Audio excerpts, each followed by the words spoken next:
최초의 교회, 그들의 삶에 관하여. 아멘, 아멘. 우리가 계속해서 사도행전의 말씀을 우리가 살펴보고 있습니다. 지난 주일까지 이제 오순절 성령 강림 사건을 경험하면서 베드로 사도의 이 설교를 들은 예루살렘의 주민들이 세례를 받고 믿는 수가 몇 명이라 그랬죠? 3,000명. 3,000명이 세례를 받고 믿게 되었다. 그렇게 나오고 있는 내용을 살펴보았습니다. 이렇게 세례를 받은 사람들이 생겨나면서 이제 예루살렘에서 최초의 그리스도교 교회가 형성이 되었습니다. 이렇게 그리스도인이 된 이들의 삶에 관한 상황에 대한 그 묘사가 42절에서 47절 말씀에 나오고 있습니다. 우리가 읽었던 말씀이죠. 이 본문에 나오는 이 묘사 말고도 사도행전 4장과 사도행전 5장의 말씀에 보면 이들이 어떤 삶을 살아가고 있는지에 대해서, 어떤 교회의 모습을 형성해 가고 있는지에 대해서 더 자세하게 설명을 해주고 있습니다. 사도행전 4장 우리 32절에서 35절 말씀입니다. 다시 한번 우리 읽겠습니다. 사도행전 4장 32절에서 35절 같이 읽겠습니다. 시작. 많은 신도가 다 한마음과 한뜻이 되어서 아무도 자기 소유를 자기 것이라고 하지 않고 모든 것을 공동으로 사용하였다. 사도들은 큰 능력으로 주 예수의 부활을 증언하였고 사람들은 모두 큰 은혜를 받았다. 그들 가운데는 가난한 사람이 한 사람도 없었다. 땅이나 집을 가진 사람들은 그것을 팔아서 그 판 돈을 가져다가 사도들의 발 앞에 놓았고 사도들은 각 사람에게 필요를 따라 나누어 주었다. 아멘. 네, 읽기만 해도 은혜가 되죠? 네, 아멘. 아멘이시죠? 아멘. 우리가 어제 토요 새벽 예배 가운데 이제 그 말씀을 나눴습니다. 우리가 복음 안에서 우리가 하나가 될 수 있고 연합되어지고 일치가 되어진다. 우리가 예수 안에서 우리가 하나가 되어질 수 있다. 복음 안에서 연합과 일치가 되어질 수 있다. 바로 그 모습을 우리 초대교회의 모습을 통하여서 우리가 확인해 볼 수 있지 않습니까? 제가 고등학생 때까지만 해도 이 초대교회의 모습을 보면서 교회의 가장 이상적인 모습이다 이렇게 듣고 배우면서 자랐습니다. 그러면 한편으로 제 마음속에 그런 모습이 사실은 교회의 현실과는 다소 동떨어진 그런 모습으로 이 교회의 모습이 나오고 있지 않나, 그런 생각을 또 한편으로는 제가 가지고 있었습니다. 단순히 교회의 이상적인 모델로서, 그리고 교회가 추구해야 될 목표로서 삼을 수 있는 그러한 교회다. 그런데 목표로서는 너무 높은 목표에 있기 때문에 현실의 교회들이 추구하기에는, 또 따라가기에는 너무 어려운 모습이 아닌가, 또 그런 생각도 제 마음 가운데 있었습니다. 그래서 초대교회처럼 우리가 닮아가야 된다라고 말은 하면서도 그것이 우리의 교회 가운데 직접적으로 해당이 되지는 않는 말씀처럼 느끼기도 했던 것 같습니다. 그런데 여러분, 정말로 그럴까요? 우리가 초대교회의 모습을 보면서 정말 우리가 닮아가기에는 너무 어렵고 우리가 추구하기에는 너무 높은 이상의 교회라고 생각이 되십니까? 그렇게 생각하시나요? 네. 첫 번째, 보기를 드리겠습니다. 그렇다. 두 번째, 아니다. 세 번째, 요즘 나 바쁘다. 몇 번이십니까? 네, 3번요? 아이고, 요즘 바쁘시군요. 3번이 나올 줄은 몰랐던데. 네.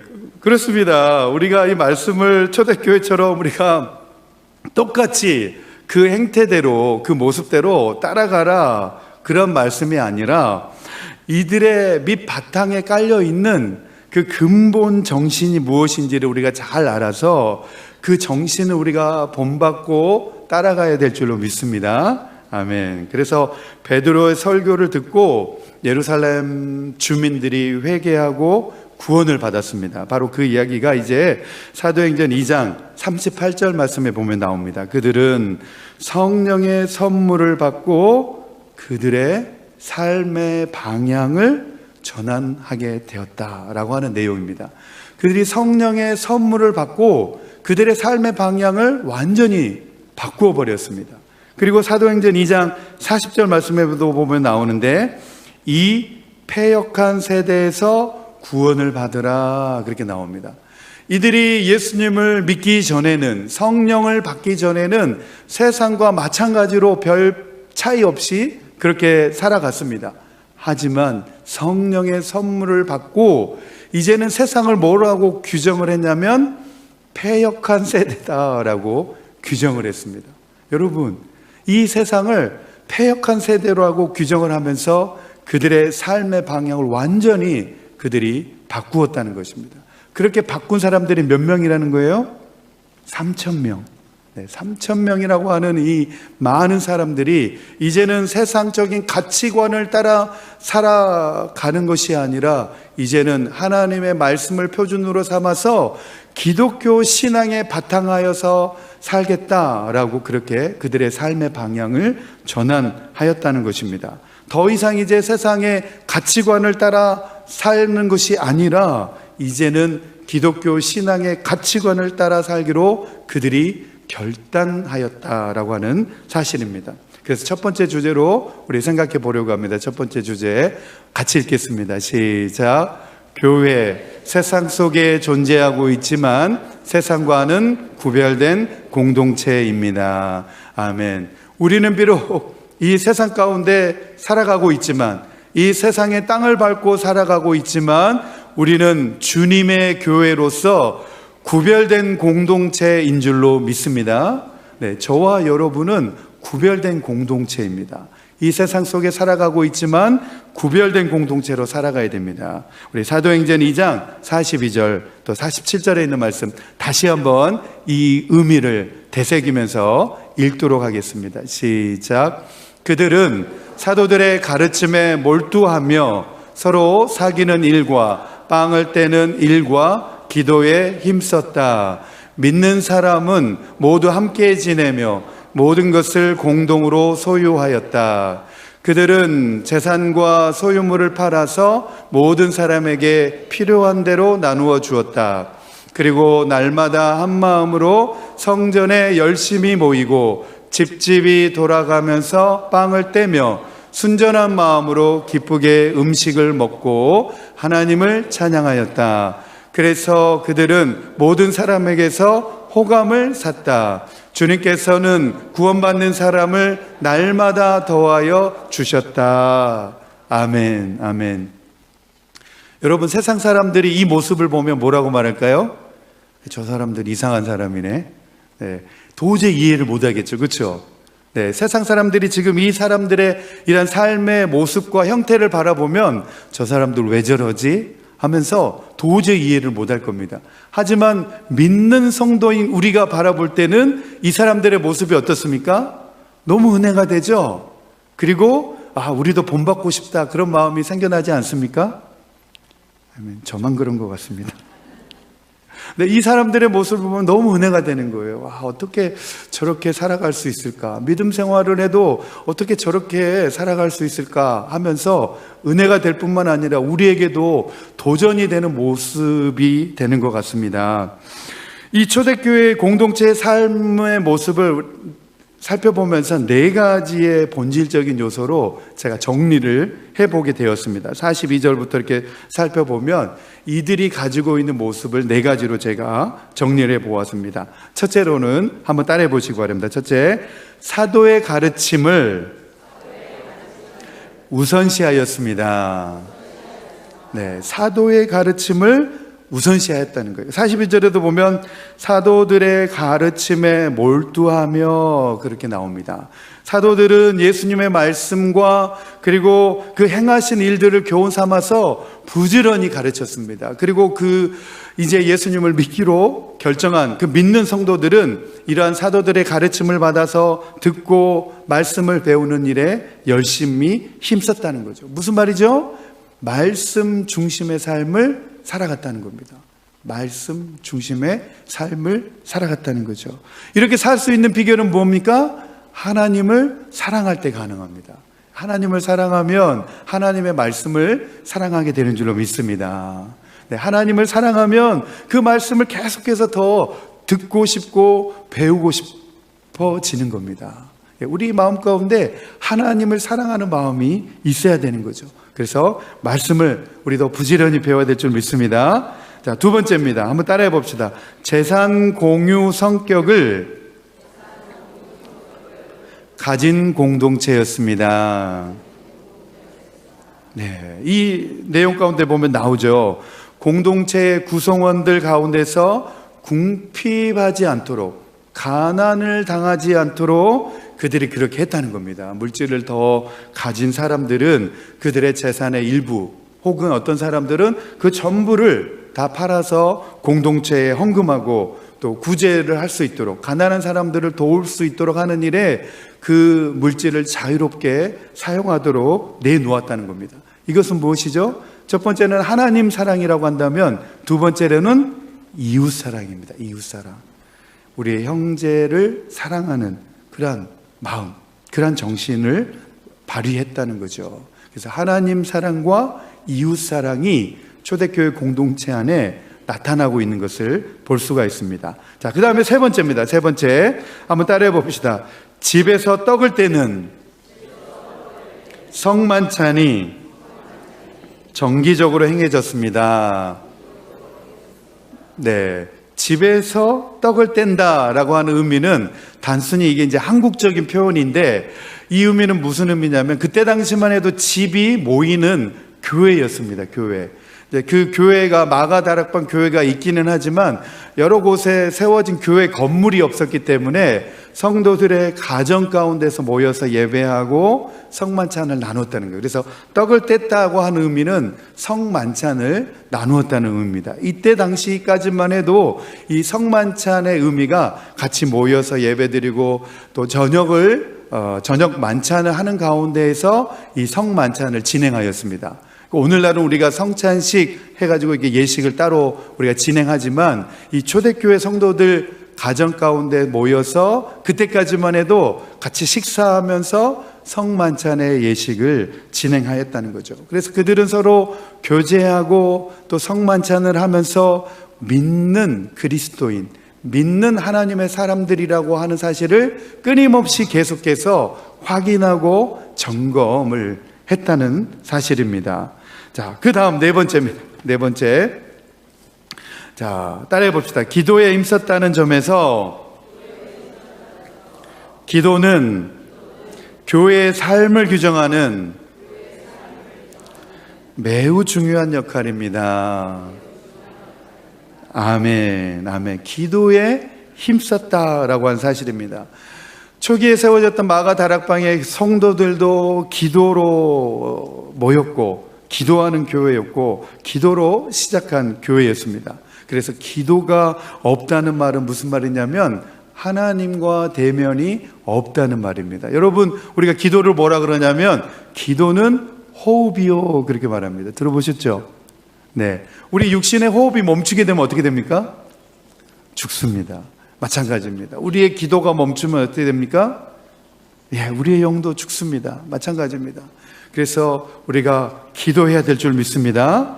네, 우리가 기도하지 않는다라고 하는 것은 하나님과 대면하지 않는다는 것이고, 하나님과 대면하지 않는다는 것은 하나님께 가까이 나가지 않는다는 것이고, 하나님의 뜻을 요구하지도 않는다라고 하는 의미입니다. 그래서 성도가 기도가 없다고 한다는 것은 성령의 역사도 없다라는 사실입니다. 성령의 역사가 없다라고 하는 사실은 바로 영적 생활이 정지가 되었다 하는 그런 의미입니다. 여러분, 기도하는 성도 되시기를 바랍니다. 아멘. 그래서 우리 교회 새벽 예배 있는데 주중에도 여러분 나오셔서 열심히 부르짖고 기도하시길 바랍니다. 아멘. 역사는 새벽에 일어납니다. 새벽을 깨우시기를 바랍니다. 네, 혹시 또 주중에 일이 있어서 사정이 있어서 못 나오시는 분들은 우리 토요 새벽 예배도 있습니다. 토요 새벽 예배는 6시에 시작을 하시니까 나오셔서 우리 부르짖으며 기도하는 우리 모든 성도님들 되시기를 바랍니다. 네, 우리가 기도할 때 하나님의 역사하심을 경험할 수 있게 되어집니다. 자, 그리고 이제 그들을 보면 그들의 삶이 이제 성전에서 모여지고 그리고 그들의 가정, 집집에서 모여졌다, 그렇게 나오고 있는 것을 볼 수가 있습니다. 이들이 성전에서 무엇을 했냐면 날마다 성전에 모여서 기도하고 또 성전에 모여서 그들이 복음을 전하는 복음 전파의 삶을 계속해서 그들이 살아간 것을 볼 수 있습니다. 그래서 그들의 일상 삶은 기도하고 복음 전파하는 삶을 살았습니다. 그리고 성만찬의 삶을 살았는데, 성만찬은 이 그리스도인들이 개인의 집에서 행했다는 것을 볼 수가 있습니다. 이것은 어떤 의미냐면 성만찬은 그리스도를 믿지 않는 세상 사람들을 배제한 가운데에 이 성만찬 예식을 했다는 거죠. 이 성만찬 예식은 구별된 사람들과만 이 성만찬을 행했다는 것입니다. 우리 사도행전 2장 46절에서 47절 말씀 같이 읽겠습니다. 시작. 그리고 날마다 한 마음으로 성전에 열심히 모이고 집집이 돌아가면서 빵을 떼며 순전한 마음으로 기쁘게 음식을 먹고 하나님을 찬양하였다. 그래서 그들은 모든 사람에게서 호감을 샀다.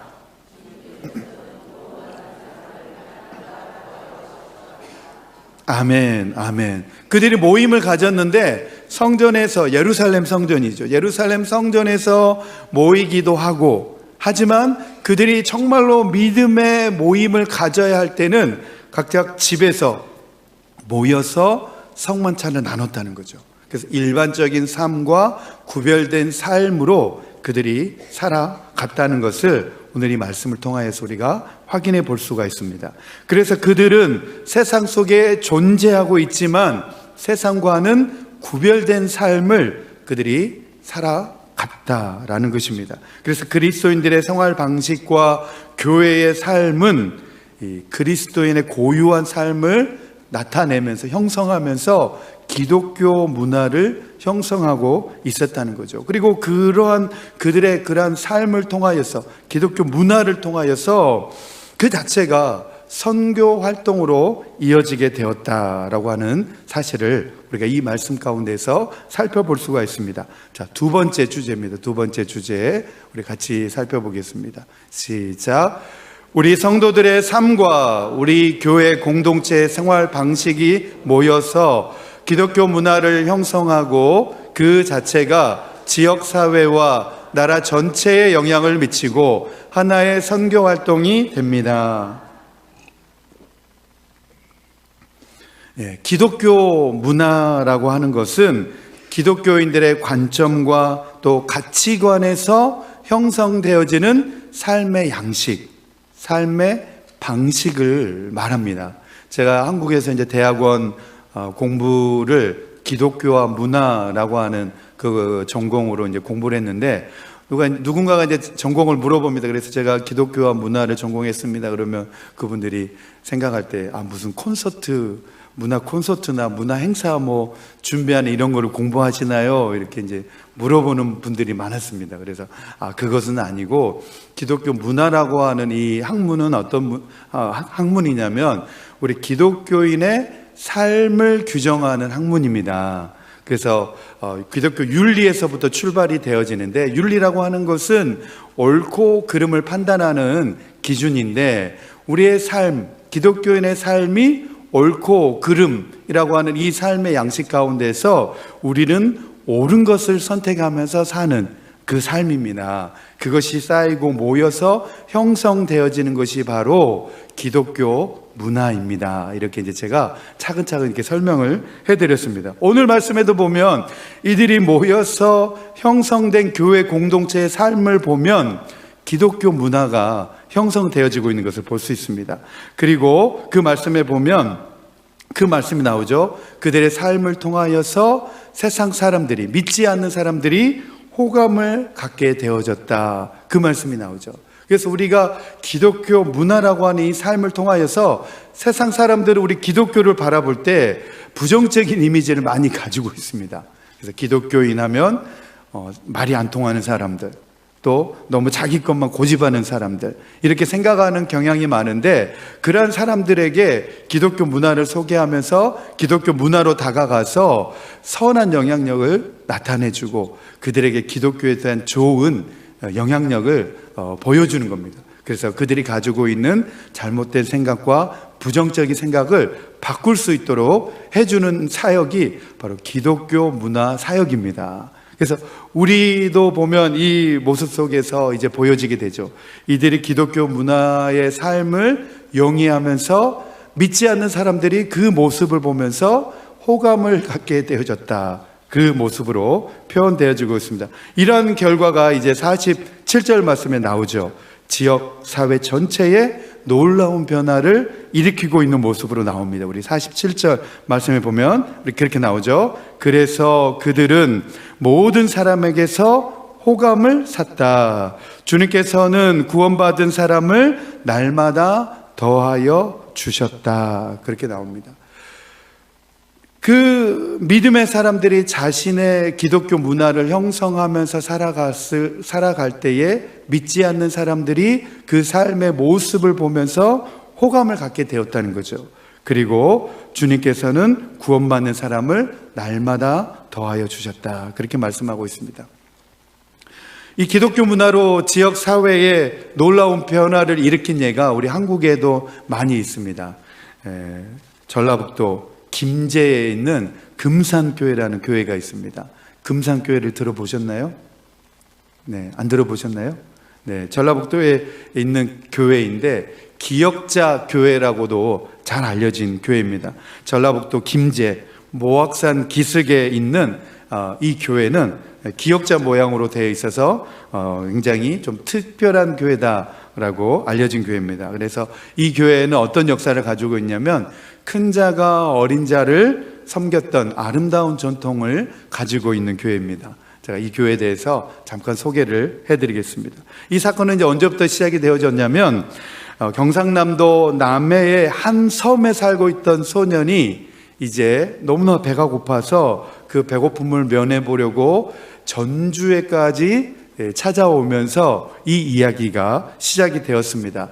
이 소년의 이름은 이자익이라는 소년입니다. 6살 때 부모님이 돌아가시고 17살이 되었을 무렵에 이제 너무 배가 고프니까 육지로 나와서 이제 거지 생활을 하고 있는 가운데 어떤 사람들이 전라북도 김제 가면 그래도 거기는 쌀이 많이 생산되는 지역이니까 배고픔을 좀 면해볼 수 있다. 그 이야기를 전해 듣고 이제 무작정 그 김제 땅으로 찾아옵니다. 여러분 김제 평야를 아십니까? 네, 저도 이렇게 운전하고 가니까 정말 그 평야가 넓더라고요. 네, 그 평야가 넓은 지역인데 이제 그곳에까지 이자익이라는 이 소년이 찾아오게 됩니다. 그리고 그 동네의 지주였던 조덕삼이라고 하는 사람의 집 앞에 와서 대문을 두들깁니다. 너무 배고프고 또 그 거지 형세로 이제 찾아와서 문을 두드리니까 이 부자였던 이 조덕삼이 그를 맞아들여서 그 집에 말을 관리하는 마방으로 이제 일을 하게 합니다. 마방의 주인이었던 이 조덕삼은 그 집에 자주 왔다 갔다 했던 미국 선교사 이 테이트 선교사에게 관심을 갖게 되었습니다. 그래서 그의 복음에 귀를 기울이게 되었고 자기의 사랑채를 내어주면서 이제 예배를 드릴 수 있도록 했던 곳이 이제 교회의 출발이 이 금산교회의 출발이 되었습니다. 그리고 이제 이자익은 이 조덕삼의 집에서 충직한 모습으로 성실하게 일을 하게 되었습니다. 그리고 조덕삼은 이 이자에게 성실한 태도와 또 이 똑똑한 머리를 또 눈여겨보면서 이제 그를 교회로 인도하고 또 공부도 시켰습니다. 그리고 1907년 이 두 사람은 이제 교회의 영수가 되었습니다. 영수라고 하는 것은 그때 당시에 교회 집사 정도 되는 그런 직분입니다. 그래서 영수로 함께 임명이 되어서 이제 교회를 건축하게 되고 난 다음에 1909년에 장로를 선출하는 투표를 실시하게 되었습니다. 그때 교인들의 이제 마음 가운데 생각하기를 당연히 부자고 또 그 교회, 자기 집을 교회로 내놓은 이 조덕삼이 장로가 될 것이다 라고 생각을 하고 있었습니다. 그런데 예상치 못한 투표 결과가 나왔습니다. 모든 동네 사람들이 다 이 조덕삼이 장로가 될 거다라고 생각을 했는데 뜻밖의 투표 결과가 나왔습니다. 마을의 지주였던 이 조덕삼 영수를 제치고 그의 마부였던 이자액이 장로로 선출이 된 것입니다. 그래서 그 당시만 해도 이 양반과 이 상놈이라고 하는 신분을 철저히 따지는 그 정서가 강했기 때문에 이 사건이 이 교회에는 아주 충격적인 일이 아닐 수가 없었습니다. 모든 성도들이 이 투표 결과를 보면서 야, 이제 큰일 났다 하면서 웅성웅성 수근거리기 시작했습니다. 여기저기서 이제 막 수근거리는 소리가 들렸습니다. 이때 조덕삼이 일어나서 교인들을 향하여서 정중하게 인사를 했습니다. 뭐라고 말했냐면 이렇게 말합니다. 우리 금산교회는 참으로 훌륭한 일을 해냈습니다. 저희 집에서 일하고 있는 이자익 영수는 저보다 신앙의 열의가 대단합니다. 참으로 감사합니다. 나는 하나님의 뜻을 겸허히 받들어 이자익 장로를 잘 받들고 더욱 교회를 잘 섬기겠습니다. 네, 이렇게 인사를 했습니다. 그러자 그곳에 모였던 성도들이 조덕삼 영수에게 큰 박수를 보냈습니다. 그런데 이 말은 단순히 그가 인사치레로 하는 그러한 말이 아니었습니다. 이 조덕삼은 죽을 때까지 이 이자익을 장로를 지지하고 후원해 주었다고 합니다. 그리고 조덕삼이 이제 장로가 된 다음에는 이 이자익 장로를 평양 장로의 신학대학교에 입학할 수 있도록 또 그곳에서 공부할 수 있도록 보내서 모든 학자금과 생활비 일체를 다 지원해 주었다고 합니다. 네. 그리고 조덕삼 장로는 이 이자익 목사를 자신이 섬기고 있는 이 금산교회의 담임 목사님으로 청빙을 해서 장로로서 아주 잘 섬겼다고 합니다. 그리고 조덕삼 장로의 가정은 지금까지 3대째 이 금산교회를 섬기고 있습니다. 이 그림에 보면 이제 나오죠. 왼쪽이 이제 조덕삼 장로님이고 오른쪽이 이자익 목사님 그 사진입니다. 사진 보면 너무나 훌륭하신 분들 모습 아닙니까? 대전신학교에서 이자익 목사님 기점관 현판식을 하는 날을 가졌습니다. 이 행사에 이제 조덕삼 장로님의 손자였던 조세영 장로님, 조세영 장로님 아세요? 잘 모르시는가요? 네, 10대 또 13대에서 15대 국회의원을 지내셨던 분입니다. 그리고 이자익 목사님의 손자였던 이규환 장로님을 이제 초청을 한 겁니다. 이규환 장로님은 어떤 분이냐면 고분자 화학 박사입니다. 고분자 화학 박사. 그래서 이 두 분이 이제 만나서 서로 인사하면서 이 이규환 장로님이 조세영 장로님에게 허리를 굽혀서 인사하면서 그렇게 인사했답니다. 우리 할아버지께서 주인을 잘 만났습니다. 할아버지께서 주인을 잘못 만났다면 우리들도 없고 우리 할아버지도 안 계셨을 것입니다. 하고 정중하게 인사를 했답니다. 그렇게 이제 서로 맞절하는 모습이 사진에 이렇게 찍혀가지고 신문기사로 나와 있는 것을 제가 읽어보면서 참 가슴 뭉클한 이야기구나 그렇게 생각을 해보았습니다. 네, 오늘 말씀을 이제 우리가 결론을 맺어봅니다. 이 세상에 많고 많은 사람들 중에서 우리가 만나게 된 것은 결코 우연이 아니라고 하는 사실입니다. 네, 우리의 만남은 우연이 아닙니다. 아멘. 누가 노래말을 지었는지 몰라도 정말 제가 하고 싶은 말입니다. 우리의 만남은 우연이 아닙니다. 우연이 아니라고 하는 이 사실조차도 놀라운 일인데, 우리 모두가 다 구원받은 하나님의 백성으로서 믿음의 공동체를 이루게 되었다라고 하는 사실입니다. 믿음의 공동체 안에서 우리가 모이게 됐고 만나게 되었고, 그 공동체 안에서 우리가 하나가 되었다라고 하는 이 사실이 우리에게는 더욱 감사의 제목인 줄로 믿습니다. 네, 아멘.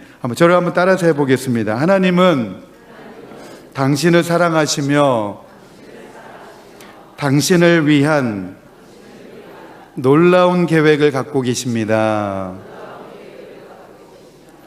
이제 우리 옆에 분들에게 그렇게 인사하겠습니다. 우리 옆에 분들 보시면 그렇게 인사하겠습니다. 하나님은 당신을 사랑하시며 당신을 향한 놀라운 계획을 갖고 계십니다. 아멘, 아멘. 믿으시죠? 아멘. 우리 실천을 위한 적용입니다. 첫 번째 같이 읽겠습니다. 시작.